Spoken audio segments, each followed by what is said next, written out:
In a quiet village nestled between rolling green hills, there lived a farmer named Armin.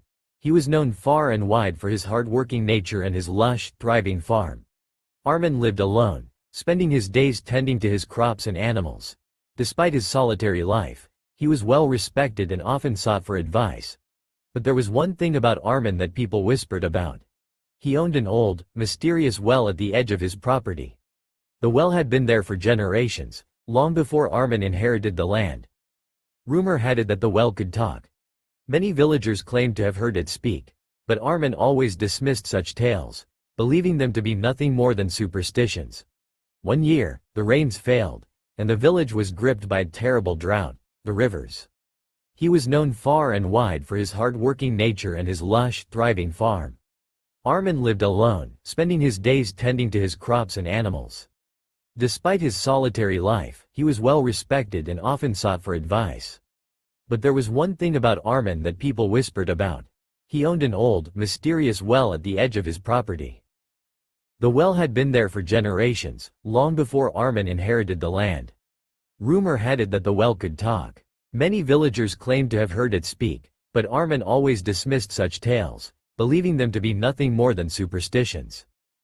One year, the rains failed, and the village was gripped by a terrible drought.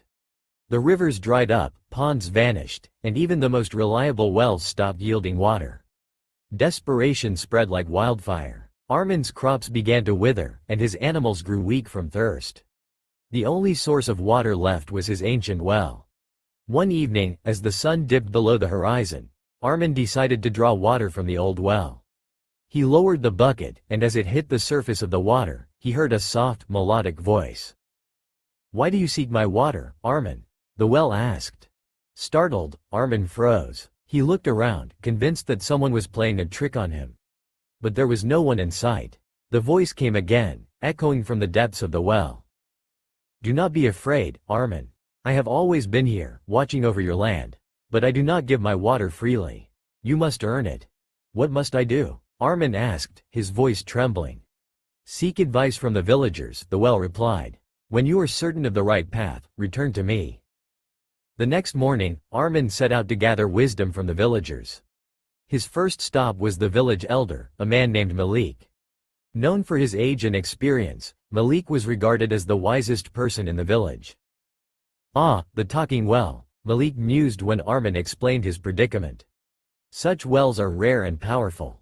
You must offer it a gift. Something precious, something that cannot be replaced." Armin nodded and moved on. Next, he visited his friend Junaid, a merchant known for his shrewdness. Junaid had a different suggestion.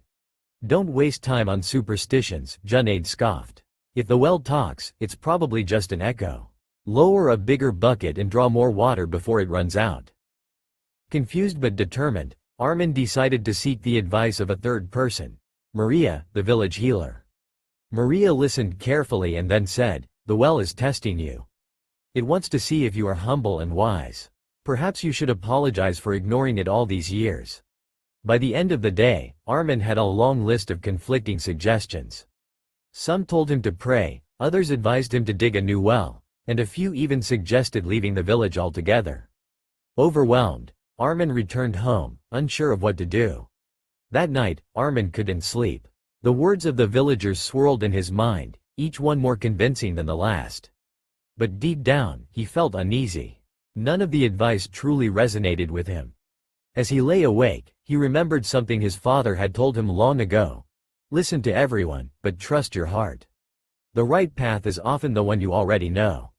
The next morning, Armin sat by the well, deep in thought. He realized that the well's request wasn't about gifts or clever tricks.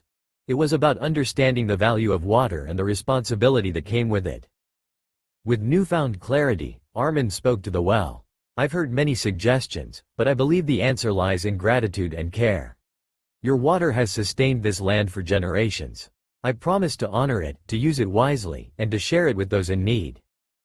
The well was silent for a moment, and then its voice echoed warmly. "You have chosen wisely, Armin. Take my water, and let it bring life to your fields and your people." From that day on, the well flowed abundantly, never running dry even in the harshest of summers.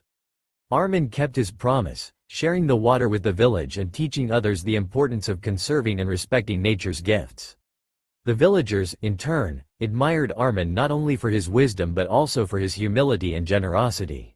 Years later, when the drought was long forgotten, people would gather around the well to hear Armin recount the story of how he had listened to everyone but followed his heart. The tale became a cherished lesson for the village, passed down from one generation to the next. The moral of the story is simple yet profound. Listen to everyone, for wisdom can come from the most unexpected places. But when the time comes to act, trust your judgment and do what you believe is right.